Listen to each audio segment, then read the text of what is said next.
Hey, welcome back to the channel, or welcome to the channel if this is your first time. This is the first 24 hours of the Galaxy Watch 6 Classic. So last night, after doing the unboxing and my first impressions, I went to bed leaving the watch on charge so I can start the day with 100%. I got up at 7:30 and done a quick body composition. Now I'm going to set up the blood pressure monitoring because it is something I do or should do because I do have high blood pressure and it is quite handy to have on the watch. So I'm going to set that up.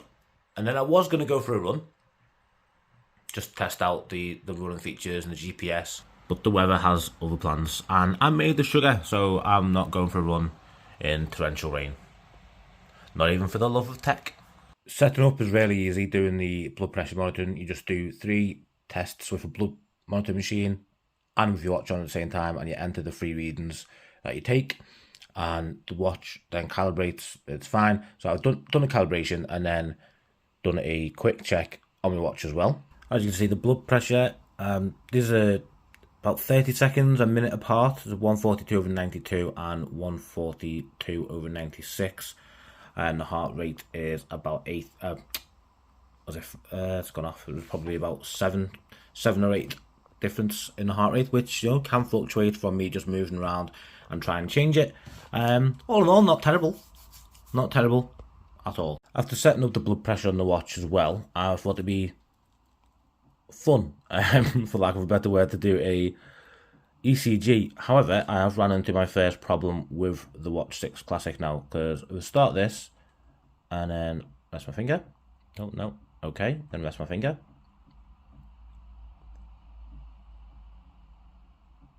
For some reason, it's very erratic.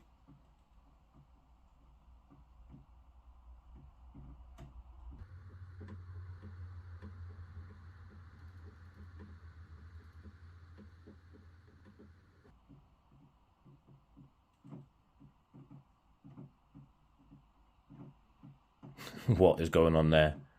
Inconclusive. Of course it is. I don't know why that's doing that. Never had a problem with it on any of the other watches before. However, with the Watch 6 Classic, it is acted very strangely. So I'll keep you updated on that. Maybe it needs an update. Maybe there's an issue. Maybe there's a bug or something. I have no idea. But we will find out. So after the blood pressure and several attempts at ECG, probably about like 6 or 7, and the body composition, I am now on 95%. Quick update on the battery. After taking the watch off charge, 90 minutes later, I was on 90% battery. That's not good. That's making me quite anxious.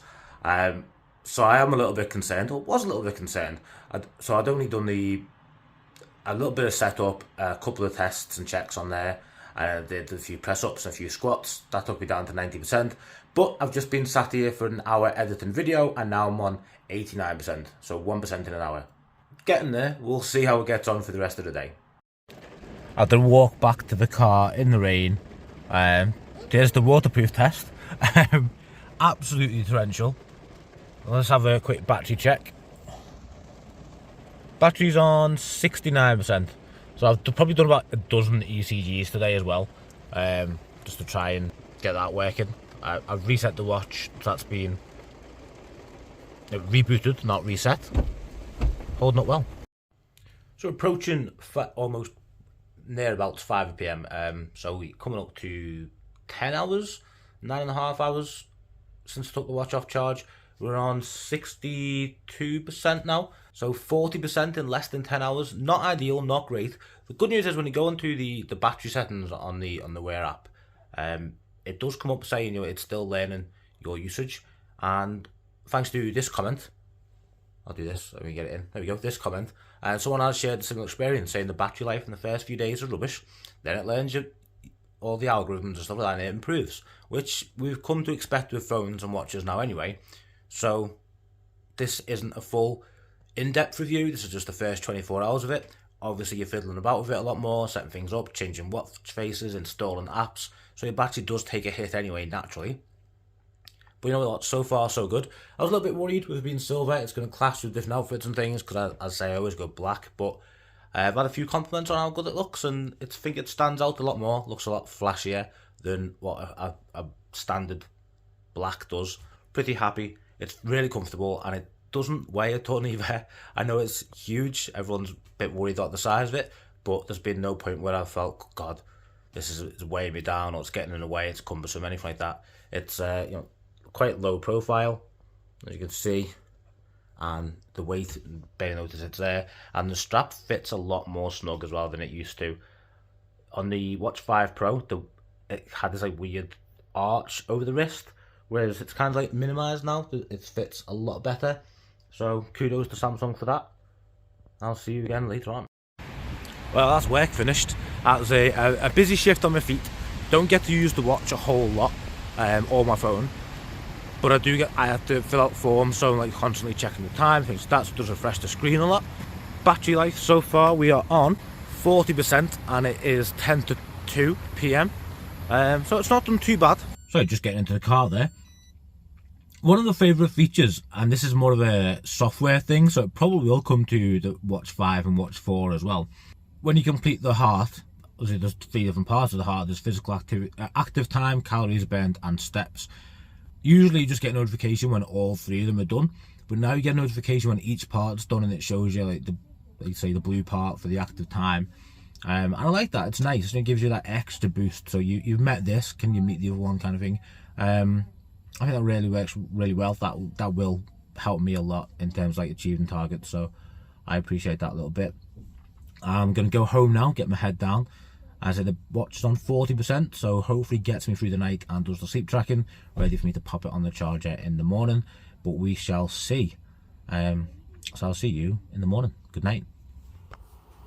Well, it ended up being slightly longer than the first 24-hour look, because it is now 10:24 on the following day from when you started watching the video, and the battery life is now on 18%. It was on through the night, sleep tracking, so I didn't have the always on display on, and I didn't have the snore detection on, because I know I snore and I don't need to hear that when I wake up in the morning. I prefer not having the always on display on, because when I'm not looking at it, I don't need it to be on. And I'm glad, looking at the battery life lasting barely a day and a half, that I didn't have it on as well, because I imagine it would have been a lot less if I did. All in all, I feel slightly disappointed coming from the Watch 5 Pro, which had a bigger battery. That did last quite a while. I remember talking to somebody and showing them I was getting like a 3-day battery life, but that probably wasn't in the first few days. Like I say, it's setting things up and doing things like that. So I imagine it is going to keep getting better from this point, once it learns like usage patterns, and I'm not doing 26 ECGs to try and get it right, which I will follow up on that. I imagine it just needs a software update or something. In terms of how I feel about the watch, I am very happy with it. It's comfortable, it doesn't feel heavy, the screen is great. Loads of compliments on it, because it looks amazing. It's very well designed. It's a very good looking watch, and I'm glad I've gone with the silver. Like I say, I normally go black, but I'm really happy with the silver choice. I did bang it yesterday as well. Devastated. I was in work and banged it against like a rough wall. No marks on it. Like banged this edge here, but it's fine. I did panic. My heart did stop for a moment. I was surprised the watch didn't notify me. But again, another reason why I go with the Classic is that bezel protects the screen because it's slightly raised. If you have any questions on the Watch 6 Classic at all, please do let me know in the comments below, and subscribe, and I'll answer them in the next video with a long-term review. Thank you for watching. If you enjoyed the video, give it a thumbs up, and I will see you in the next one. Thank you.